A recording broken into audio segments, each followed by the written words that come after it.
பார்க்கலாம். அதுக்கு தேவையான பொருட்கள் மிளகு, சீரகம், அப்புறம் பூண்டு 3 பல்லு, மஞ்சத்தூள், மல்லி விதை, தனியா, அப்புறம் கரம் மசாலா தேவையான அளவு, முருங்கைப்பூ, உப்பு தேவையான அளவு.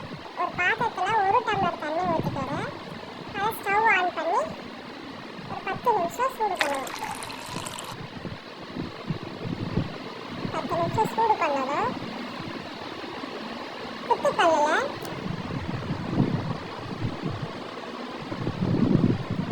கயிறு எடுத்துக்கோங்க. குத்துக்கல்லில் மிளகு, சீரகம், தனியா அதாவது மல்லி விதை, இந்த 3த்தையும் போட்டு நச்சு எடுத்துக்கலாம்.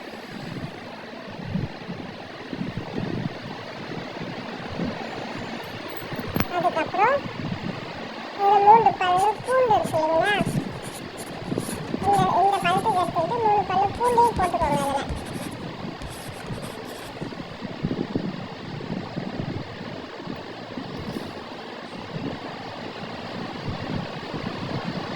அதில் போட்டு எடுத்ததும் அந்த தண்ணி சூடாகிட்ருக்கும். அந்த தண்ணியில் நம்ம நச்சு வச்சுருக்கோம் இல்லையா, இது எல்லாத்தையும் போட்டுக்கலாம்.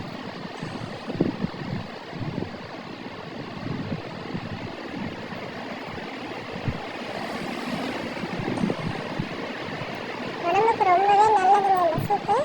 கண்டிப்பாக நீங்கள் ட்ரை பண்ணி பாருங்கள். இது ஒரு கொதி வரட்டும். கொதி வந்து லேசாக கொஞ்சமாக மஞ்சத்தூள் போடுங்க. மஞ்சத்தூள் போட்டு ஒரு கலக்கு சும்மா கலக்கி வைக்கிறேன்.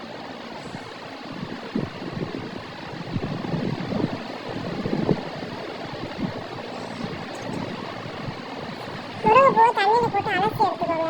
ஒரு சில டைம் அதில் எறும்பு ஏதாச்சும் பூச்சி எதனா இருக்கும்.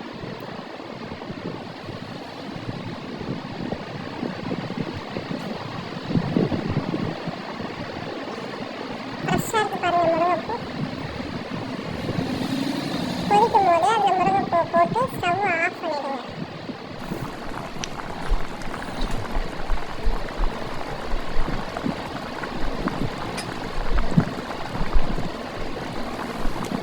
ஒரு கொதி வருதுங்களா, இந்த டைமில் உப்பு போட்டு ஒரு கலக்கிட்டு ஸ்டவ்வை இப்போ ஆஃப் பண்ணி மூடி வச்சுருங்க. ஃபினிஷிங்காக கரம் மசாலா கொஞ்சமாக போட்டுட்டு மூடி வச்சுருங்க.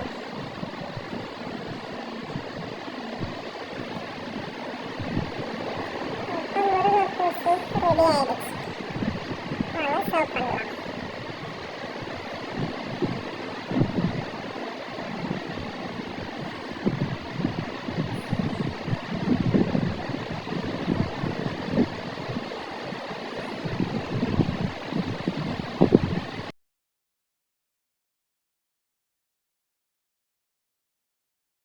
உடம்புக்கு ரொம்ப ஹெல்த்தியான இந்த சூப்பு எல்லாருமே குடிக்கலாங்க.